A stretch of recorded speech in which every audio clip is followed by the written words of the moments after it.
Oi, gente. Vocês já devem estar sabendo do que aconteceu no Texas, nos Estados Unidos, e o que aconteceu talvez 24 horas depois vocês talvez já saibam, né?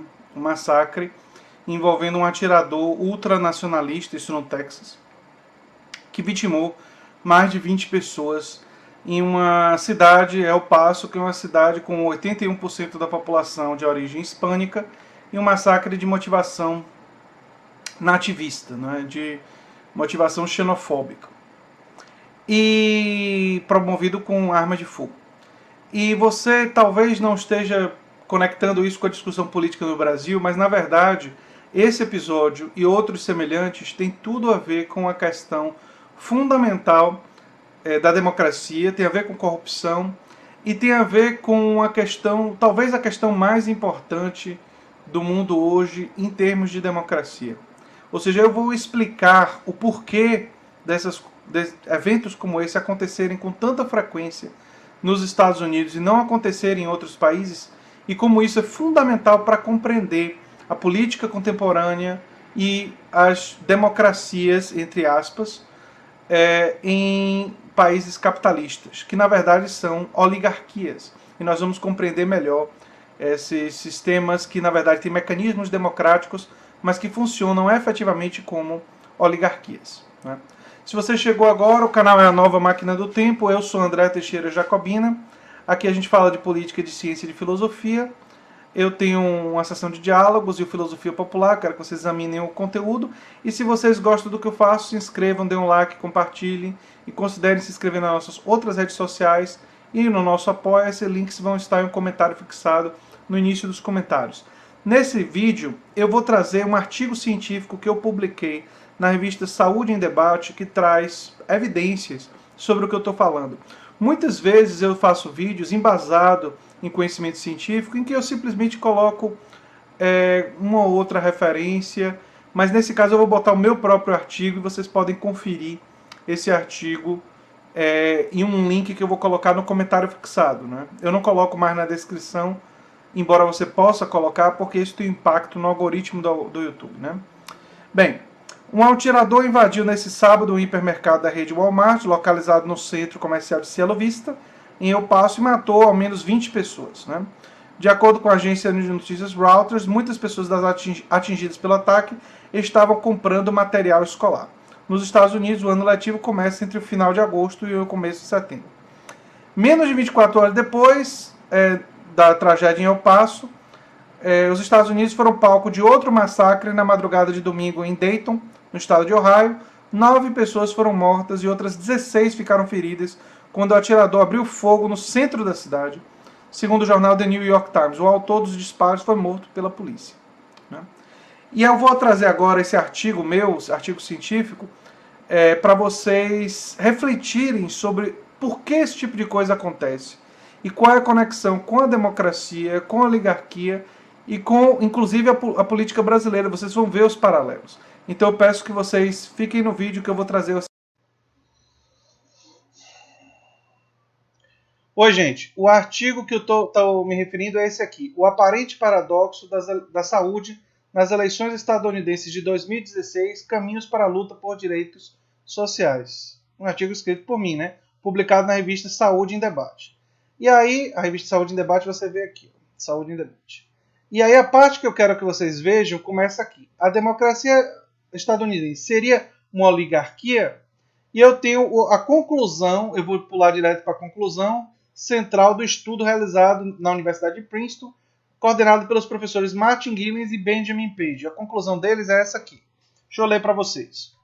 Nos Estados Unidos, nossos resultados indicam a maioria não governa, pelo menos não no sentido causal da determinação efetiva de resultados políticos. Quando a maioria dos cidadãos discorda de elites econômicas ou com interesses organizados, eles geralmente perdem.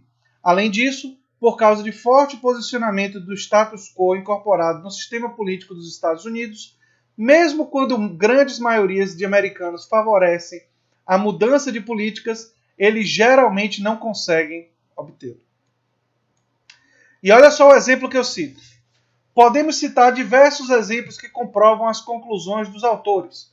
Por exemplo, o maciço apoio da população estadunidense em defender a proposta de uma lei federal que obrigue a checagem dos antecedentes criminais das pessoas antes que possam ser vendidas armas a elas.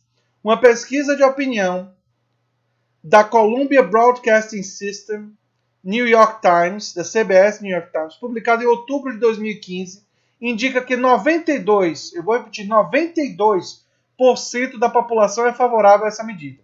Já o Centro de Pesquisas Pew, que obteve o menor resultado entre os examinados, apontou que 85% da população é favorável a essa medida.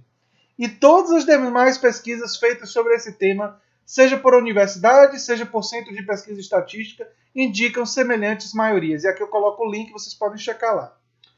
Uma pergunta relevante surge automaticamente. Como é que a maioria da população pode ter essa opinião de forma tão inequívoca e isso ainda não ter se tornado uma lei? A resposta se encontra nas conclusões do estudo de Gillens e Page, ou seja, indivíduos ricos, corporações ricas, grupo de influência como o NRA, National Rifle Association, têm muito mais poder real do que os cidadãos comuns, ou o conjunto da população que não faz parte da classe dos bilionários, como chama Bernie Sanders, ou a classe dos doadores de campanha política, donor class. Independente do nome, fica evidente que uma minoria decide sobre a maioria, característica de um regime oligárquico e mais, dirige beneficiando os interesses dos mais ricos, o que é característica de um regime plutocrático. Perceberam? Portanto, gente, os Estados Unidos, assim como o Brasil, vivem um regime oligárquico, um regime que os financiadores de campanha têm muito mais poder real do que a população.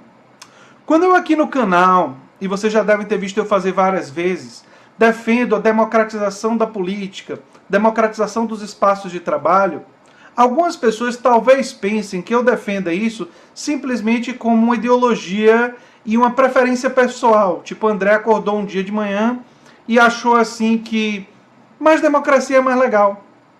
E que é melhor que um regime seja mais democrático porque soa mais bonito, porque é simpático e tal. Talvez alguns de vocês, poucos eu espero, pensem assim. Mas não. A minha conclusão em defesa de uma democracia mais substantiva, ela deriva de mais de 15 anos estudando política. E ela deriva fundamentalmente da concepção de que ao estudar a política fica absolutamente evidente que uma democracia, como nós conhecemos a democracia representativa em um país capitalista, com influência poderosa do financiamento privado de campanha, no caso brasileiro, com empresas financiando o Renova BR e o Renova BR ajudando políticos, com doações pessoais de grandes executivos e de bilionários, basicamente comprando políticos, caso brasileiro. E nos Estados Unidos, através das super PACs, políticos sendo comprados por grandes empresas, grandes corporações empresariais. Na prática, isso não é uma democracia. Na prática, isso é um regime oligárquico que funciona como uma plutocracia, um governo para os mais ricos e os mais poderosos.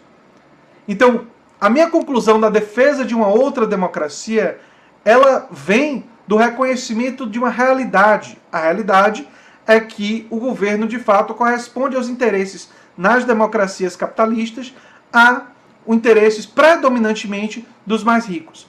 E os países social-democratas, os países de estado de bem-estar social, foram países em que a população conseguiu limitar, minimizar, não excluir, acabar, minimizar a influência dessas grandes corporações empresariais. Foi o que aconteceu na Suécia de Olof Palme, foi o que aconteceu em Portugal de Mário Soares, foi o que aconteceu na Inglaterra com o NHS, foi o que aconteceu em vários países europeus, foi o que aconteceu na França de Mitterrand, foi o que aconteceu em países que houve uma luta popular intensa, lideranças de luta popular e partidos políticos e movimentos sociais e organizações da sociedade civil que disseram não. não ao interesse de grandes corporações empresariais, e sim a direitos sociais, como está no título do meu artigo. A luta pelos direitos sociais. Pelo direito à saúde, pelo direito à educação e, no caso das armas, por o direito a uma sociedade menos violenta. Checagem de antecedentes criminais é o mínimo, é o básico. Hoje existem pesquisas nos Estados Unidos que indicam que quase 97% da população é favorável a uma lei federal que garanta que antes de vender uma arma em qualquer lugar, mesmo em um show de armas, você tem que fazer uma checagem dos antecedentes criminais. Infelizmente, nos Estados Unidos, essa lei federal não existe. E em show de armas, até hoje, qualquer pessoa pode entrar e comprar uma arma sem ter que seus antecedentes criminais, inclusive antecedentes criminais violentos, checados. A verdade é que nós precisamos defender uma democracia mais substantiva para poder ter uma democracia de fato. E não apenas um mecanismo de seleção de lideranças pré-aprovadas pelo grande capital empresarial. E essa era a mensagem do vídeo de hoje. Se você gosta do que eu faço aqui no canal, eu peço que você se inscreva no canal, dê um like, compartilhe, se inscreva nas nossas outras redes sociais, se torne nosso apoiador para ajudar a gente aqui no canal. E eu quero agradecer muito aos inscritos por toda a contribuição que tem dado, ajudando e elevando e fazendo o canal crescer. São vocês que, divulgando o canal, são os embaixadores do canal e embaixadores de uma mudança, para que a gente tenha compreensão da realidade, uma compreensão profunda do mundo real, da realidade política. E, ao mesmo tempo, tenhamos a capacidade de lutar e de sonhar por uma democracia, um Brasil mais democrático, mais justo, e que ele é possível se nós reconquistarmos a nossa democracia e nós tivermos uma democracia finalmente de fato. Porque no Brasil, como nos Estados Unidos, o que nós vivemos, essencialmente, é um regime oligárquico. Se você gosta do que eu faço aqui, já sabe, né, gente? E agradeço a vocês pela presença. Tchau, tchau. E até o próximo vídeo.